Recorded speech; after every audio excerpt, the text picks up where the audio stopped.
سامعین محترم، جناب موسیٰ کلیم اللہ علیہ السلام آپ کی قوم جب اس کے اوپر جہاد فرض ہوا نا، تو اللہ کا قرآن کہتا ہے جب جہاد فرض ہوا تو کہنے لگی یہ قوم موسیٰ تم اور تمہارا رب جا کے جہاد کرو، ہم تو نہیں جاتے بھائی، تم جانو تمہارا رب جانے، ہم نہیں جاتے جہاد پر، ہم کیوں جائیں، ہم اپنی جانوں کو کیوں نقصان میں ڈالیں، خطرے میں ڈالیں اپنی جانوں کو، ہم نہیں جاتے جہاد پر۔ لیکن جب کریم آقا علیہ السلام کی امت کی بات آئی، کریم کی امت کی بات آئی، کریم لے کر گئے 313 کو، اور پوچھا جب مہاجرین سے بھی اور انصار سے بھی، تو ایک صحابی اٹھ کے کھڑے ہوئے اور کہنے لگے محبوبہ ہم وہ قوم نہیں ہے کہ جو موسیٰ کو کہتی تھی موسیٰ تم جانو اور تمہارا رب جانے، ہم وہ ہیں محبوبہ، حکم دیں گے تو سمندروں میں بھی گھوڑے چلا دیں گے، حکم دیں گے، آپ کہیں تو صحیح، کہیں تو صحیح، حکم دیں گے تو ہم سمندروں میں بھی گھوڑے چلا دیں گے۔ ایک جانب قوم ہے جناب موسیٰ کی نافرمان قوم، وہ کہتی ہے موسیٰ تم جانو تمہارا رب جانے، اور ایک جانب امت محبوب پاک علیہ السلام کی۔ عزیزو آج بھی نا وہی جذبہ چاہیے اس امت کو، وہی جذبہ چاہیے اس امت کو۔ کہا کسی نے کہ ایک دفعہ ہی بات کرنا کافی ہے، ایک جمعہ آپ نے بیان کر دیا بہت ہے، میں نے کہا نہیں، محبوب پاک نے بیت المقدس کی طرف قبلہ اول کی طرف منہ کر کے 17 مہینے نماز پڑھی ہے، 17 مہینے نماز پڑھی ہے، تو ایک دفعہ بات کرنا کافی ہے۔ محبوب پاک نے 17 مہینے قبلہ اول کی طرف منہ کر کر کے نماز پڑھی ہے، ایک دفعہ بات کرنا کافی ہے، ایک دفعہ بات کرنا کافی ہے؟ نہیں، کم از کم اتنی دفعہ تو بات کی جائے نا کہ ہماری بات پھر اثر اپنا دکھانے لگ جائے۔ دل سے جو بات، اقبال نے کہا تھا دل سے جو بات نکلتی ہے اثر رکھتی ہے، پر نہیں طاقت پرواز مگر رکھتی ہے، یعنی کہ جو دل سے بات نکلتی ہے وہ پھر دل پر جا کر اثر بھی کرتی ہے۔ اقبال آگے کہنے لگا اس کے پر نہیں ہے کہ اڑے وہ، لیکن پھر بھی وہ طاقت پرواز رکھتی ہے، طاقت پرواز رکھتی ہے۔ حضور علیہ السلام نے قبلہ اول کی طرف 17 مہینے منہ کر کر نماز پڑھی تھی، 17 مہینے قبلہ اول کی طرف، اور یہ عام جگہ نہیں۔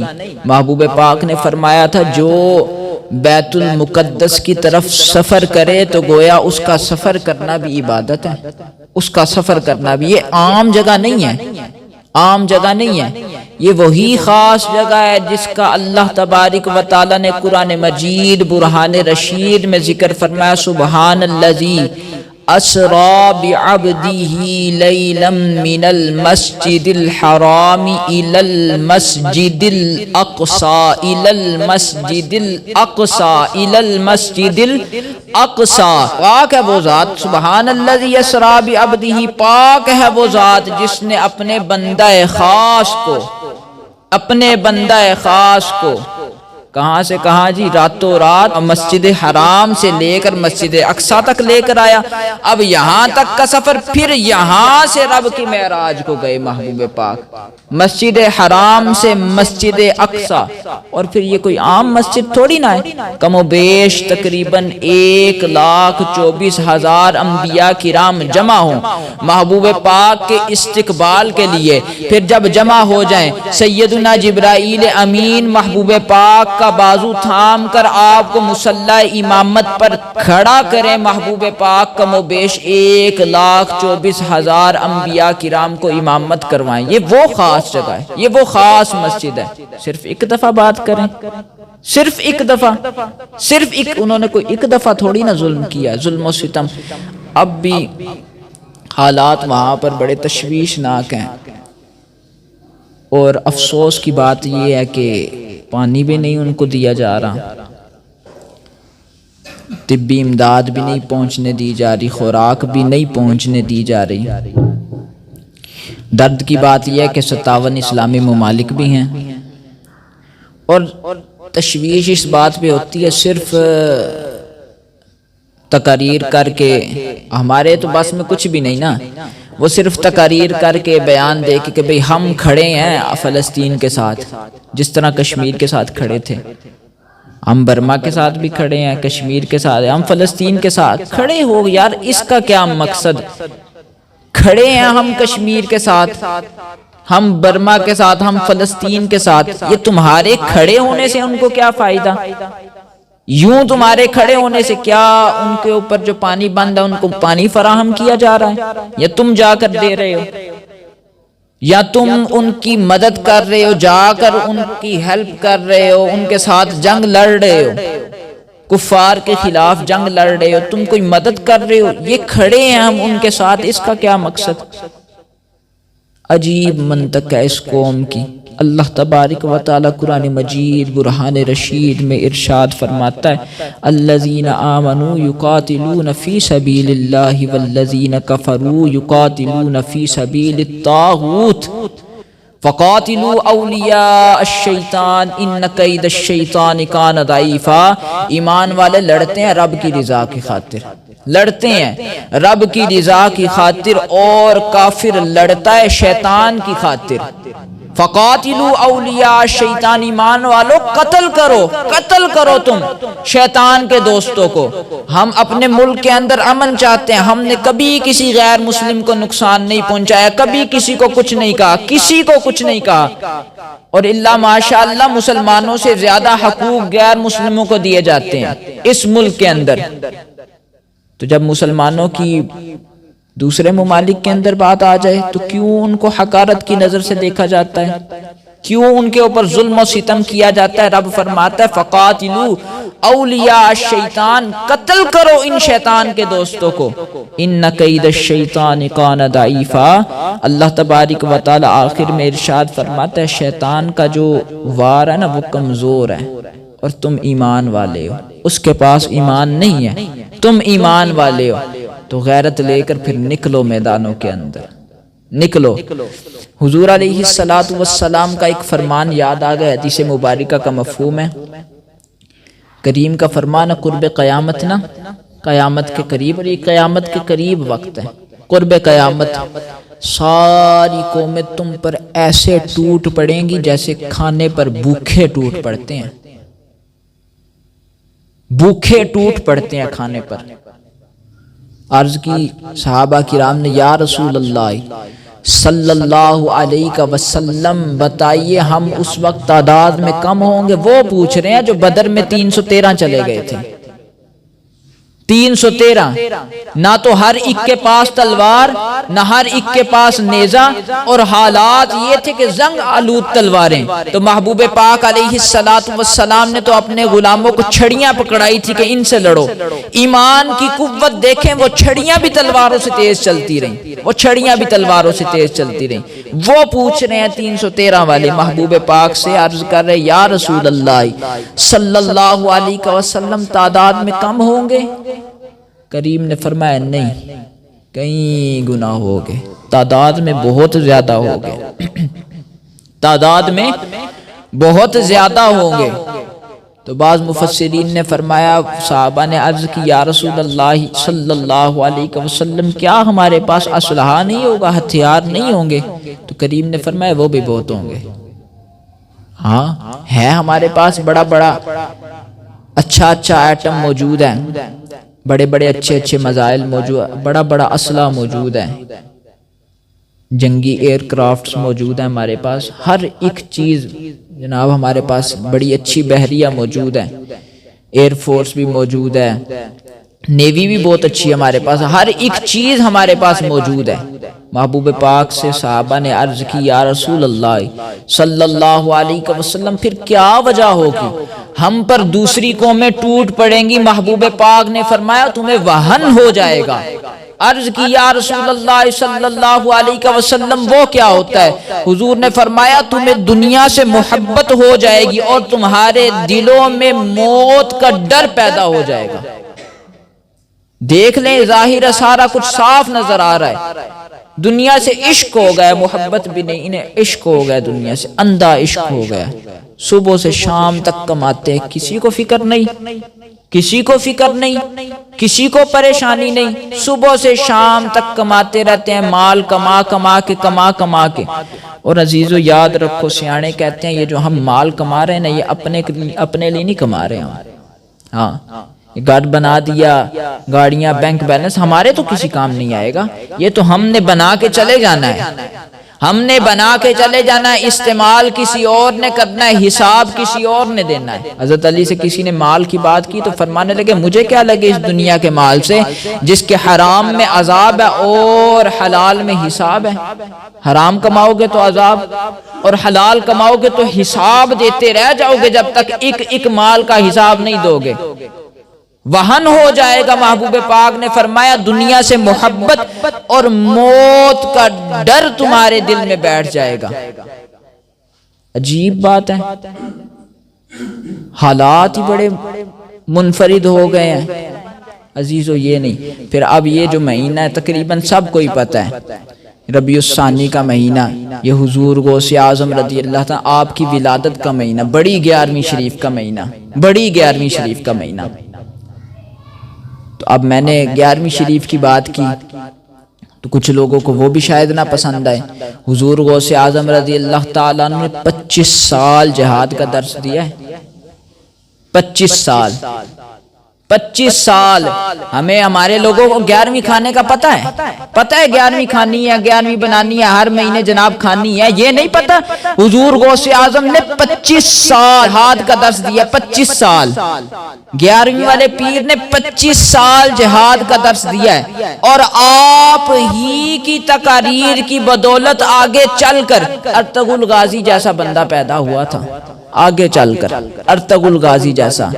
سلطان صلاح الدین ایوبی آپ ہی کی مدرسے کی پیداوار کہ جس نے بیت المقدس کو فتح کیا تھا۔ 25 سال کہنے ہوتا ہے، ہم لوگوں نے کیا سمجھا ہے جی جناب ملنگ تلنگ بندے تھے، ہم جن کی 11ویں مناتے ہیں کہ عام بندے تھے، کہ بس جناب انہوں نے بھی جناب حلوے کھانے پہ ساری زندگی زور رکھا ہو، ہم نے بھی جناب حلوے کھانے پہ زور رکھنا ہے۔ ایسی ویسی قوم نہیں ہے ہم جن کو مانتے ہیں بڑا سوچ سمجھ کے مانتے ہیں۔ حضور غوث اعظم نے 25 سال جہاد کا درس دیا، اور اپنے منبر شریف پر بیٹھ کر حاکم وقت کو للکارا بھی کرتے تھے کہ او تو نے ظالم حکمران مقرر کیا، ظالم خلیفہ مقرر کیا، تو نے حاکم وقت کو پکارا کرتے تھے، اس کو للکارا کرتے تھے، اس کو بدل دے ورنہ تیری خیر کوئی نہیں۔ آج 11ویں صرف کھانے پہ ہاتھ رکھا ہوا ہے، صرف 11ویں۔ اور کسی صاحب نے مجھ سے کہا کہ ایک مولوی صاحب نا ایک محفل میں تقریر کر رہے تو سیاست کے اوپر انہوں نے بات کر دی، تو مسجد انتظامیہ کا ایک بندہ تھا، بول پڑا، کہتا حافظ صاحب آپ کی جو لینڈ ہے وہیں پہ رہیں۔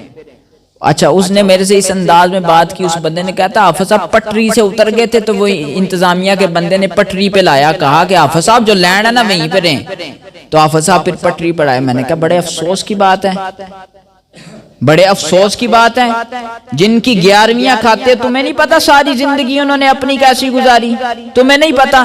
تو جب یہ باتیں میں نے بتائی تو کہنے لگا وہ اور تھے ہم اور ہیں۔ میں نے کہا خود ہی بات کر رہے، پھر قائم رہنا اس پر، صبح قیامت بھی اس پر قائم رہنا کہ وہ اور تھے تم اور ہو، یعنی حضور غوث اعظم رضی اللہ تعالیٰ عنہ تمہاری شفاعت نہ کرے، تم اور ہو وہ اور تھے۔ ہم تو نہیں کہتے کہ وہ اور تھے اور ہم اور ہیں، ہم بھی وہی ہیں، انہی کے ماننے والے ہیں، انہی کی بات بتانے والے ہیں، انہی کی باتیں کرنے والے ہیں، انہی کی باتوں پر عمل کرنے والے ہیں، ہم اور نہیں ہیں، ہم تو اور نہیں ہیں۔ جب صحابہ کرام کی بات آئے 313 تھے، تو آج کا جوان کہتا ہے وہ اور تھے، ان کے پاس ایمان تھا، تو ایمان تو اب بھی ہونا چاہیے نا۔ ہم نہیں کہتے وہ اور تھے ہم اور ہیں، ہم بھی وہی ہیں، لیکن ایمان غیرت ایمانی کی بات ہے۔ جب حضور علیہ السلام کے پیارے صاحب زادے پیارے نواسے سیدنا امام حسین کی بات آئے کہ 72 لے کر چلے گئے تھے، جوان کہتا ہے وہ اور تھے ہم اور نہیں، ہم بھی وہی ہیں، صرف غیرت ایمانی کی بات ہے۔ نکل کر صحرا سے جس نے روما کی سلطنت کو الٹ دیا تھا، سنا ہے قدسیوں سے میں نے وہ شعر پھر ہوشیار ہوگا. صرف غیرت ایمانی کی بات، اپنے اندر وہ جذبہ لے کر آنے کی بات ہے. اچھا چلو، وہ سلطان محمد الفاتح رحمت اللہ تعالی علیہ، آپ نے کیسے قسطنطنیہ فتح کیا تھا؟ رسول اللہ نے بشارت دی تھی، صحابہ سے نہیں تھا فتح ہوتا. تم کہتے وہ اور تھے، وہ اور بے شک ان کا مقام بڑا بلند ہے. میں مقام کی بات نہیں کر رہا، میں ایمان کی بات کر رہا ہوں. رسول اللہ کے دین کی، ہمارے تک بھی وہی دین آیا جو صحابہ کرام رضوان اللہ تعالی علیہم اجمعین تک پہنچا تھا. ہم تک بھی وہی قرآن آیا. صرف سمجھنے کی اور غیرت ایمانی کی بات ہے. قسطنطنیہ فتح نہیں تھا ہوتا. رسول اللہ نے بشارت دی کہ میرے نام پر ایک آئے گا بادشاہ جس کا نام میرے نام پر ہوگا اور وہ قسطنطنیہ کو فتح کرے گا. رسول اللہ نے فرمایا وہ لشکر سب سے بہترین لشکر بھی ہوگا. سلطان محمد الفاتح رحمت اللہ تعالی علیہ نے، آپ نے پھر قسطنطنیہ بھی فتح کیا تھا اور بڑی مشقتوں کے ساتھ، اور بڑی زیادہ شہادتیں بھی ہوئی تھی اس میں. آج مسلمان سمٹ کر بیٹھ کے، سہم کر بیٹھ کے، انجام تو وہی ہے، سب نے مرنا ہے. کل نفس ذائقۃ الموت ثم الینا ترجعون. لوٹ کر تو پھر اسی کی جانب جاننا ہے نا. ایک جگہ قرآن پاک میں اللہ تبارک و تعالی ارشاد فرماتے ہیں کہ جو شہید ہو گئے اور جو یوں ہی مارے گئے، یہ مسلمانوں کی بات، جو شہید ہو گئے اور جو یوں ہی مارے گئے ہرگز برابر نہیں ہو سکتے. ہرگز برابر نہیں ہو سکتے. جو مرضی کر لو، جو شہید ہو گیا اور جو یوں ہی مارا گیا ہرگز برابر نہیں ہو سکتے. تو وہ درجہ کیوں نہیں لیتے جو رب نے عطا فرمایا؟ رب نے فرمایا کہ شہید کو مردہ نہ کہو. وہ رب کے ہاں زندہ بھی ہے اور اللہ کے ہاں رزق بھی پاتا ہے. مسلمانوں، اب جہاد فرض ہو چکا ہے. اب جہاد فرض ہو چکا ہے، فرض ہو چکا ہے جہاد. اب یہ مال کمانے کا وقت نہیں، اب یہ اولادوں کو اچھے اچھے سکولوں میں ڈالنے کا، ان کے مستقبل کو دیکھنے کا وقت نہیں. مستقبل تو بعد میں بھی بن جائے گا جب انسانیت باقی رہ جائے گی. کیا سکھاؤ گے؟ حیوانیت سکھاؤ گے اپنے بچوں کو کہ ایک جانب تمہارے ہی وجود کا حصہ کاٹ کاٹ کے پھینکا جا رہا ہو، اس کو تکالیف دی جا رہی ہو، نیست و نابود کیا جا رہا ہو، دوسری جانب تم کیا سبق دو گے؟ کیا سبق دو گے؟ حیوانیت کا سبق دو گے؟ انسانیت کا سبق تو نہیں نہ ملے گا. انسانیت کا سبق تبھی باقی رہے گا جب مسلمان غیرت کے ساتھ اپنے گھروں سے نکلیں گے، اپنے گھروں سے نکلیں گے. اور اس وقت اس قوم کے اوپر بڑے ہی قرض ہیں. اس قوم کے اوپر میں پیسوں کے قرض کی بات نہیں کر رہا، میں قرض کی بات کر رہا ہوں برما کی بچیوں کے، کشمیر کے مسلمانوں کے قرض کی بات کر رہا ہوں، شام کے مسلمانوں کی قرض کی بات کر رہا ہوں. اور جس نے اس دنیا میں قرض نہ اتارا تو اس روز محشر قرض اتارنا پڑے گا. کیسے اتارو گے؟ قرض ہے ہمارے اوپر، اس قوم کے اوپر بڑے قرض ہیں. پھر ان قریب یہ وہ ظالم قوم ہے، یہ وہ ظالم قوم ہے. ساتھ والے کا گھر جل رہا ہو کوئی کچھ نہیں کرے گا، اٹھ کے تم اس کی آگ بجھا دو. نہیں نہیں، جب تک ہمارے گھر نہیں آئے گی آگ ہم نے ہاتھ پاؤں پھیلانا ہی نہیں، ہم نے کوئی ہمت کرنی نہیں. تو پھر یقین رکھو اگر آج نہیں ہلو گے، یہ جو ہو رہا ہے فلسطین کے ساتھ، یہ ظلم پھر ہمارے ساتھ بھی ہوگا. ہاں، ظلم کے اوپر خاموش رہو گے پھر یہ ظلم ہمارے گلے بان کو بھی آ کر پکڑے گا. یہ ظلم پکڑے گا، اب ہماری نسلوں کو بھی تباہ کرے گا یہ ظلم. کیا کر لو گے؟ شاید آپ لوگوں نے نہ دیکھا ہو، میں نے وہ دیکھے ہیں کلپس جس میں چھوٹے چھوٹے بچوں کے جسم کی بوٹیاں ہو گئی ہیں. ہمارے بچوں کے ساتھ ہو تو ہم تڑپ نہ جائیں، ہمارے کلیجے باہر نہ آ جائیں. وہ کس کے ہیں؟ ان کو کچھ بھی نہیں سمجھتے ہم لوگ، ہمارا ان کے ساتھ کوئی تعلق واسطہ نہیں. انشاءاللہ ہم نکلیں گے جہاد کے لیے. ہماری اپیل ہے حاکم وقت سے کہ وہ جہاد کا اعلان کریں. ہم انشاءاللہ صف اول میں کھڑے ہونے کو تیار ہیں. ہم نکلیں گے جہاد. نکلیں گے نا؟ آپ سب نکلیں گے. صرف بات نہیں کرنی ہے، مسجد میں بیٹھے ہوئے ہیں، اللہ رسول کو جواب دینا ہے، منہ دکھانا ہے، صرف بات نہیں کرنی. یہ نہیں دیکھنا کہ ہمارے بچے ہیں پیچھے، ہماری اولادیں پیچھے، ہمارا گھر بار پیچھے ہے. نکلنا ہے تو رب رسول کی رضا. نکلیں گے نا؟ کہیے گا پھر لبیک الجہاد الجہاد الجہاد الجہاد لبیک لبیک. اب میں نے الجہاد الجہاد کہنا ہے، آپ نے لبیک لبیک کہنا ہے. الجہاد الجہاد الجہاد الجہاد. رسول اللہ کے زمانے میں تو نابینا صحابی بھی نکل آیا کرتے تھے جہاد کے لیے. اب آپ کے بوڑھے کیا عذر پیش کریں گے، بلکہ وہ صحابہ جن کے بازو تک کٹ گئے، میدانوں کے اندر اپنے بازو کو نا اپنے پاؤں کے نیچے رکھ کر کھینچ دیا، لٹک رہا تھا ایک بازو، پاؤں کے نیچے رکھ کر نا کھینچ دیا کہ یہ رکاوٹ بنے گا میرا، میں نے جام شہادت نوش کرنا ہے.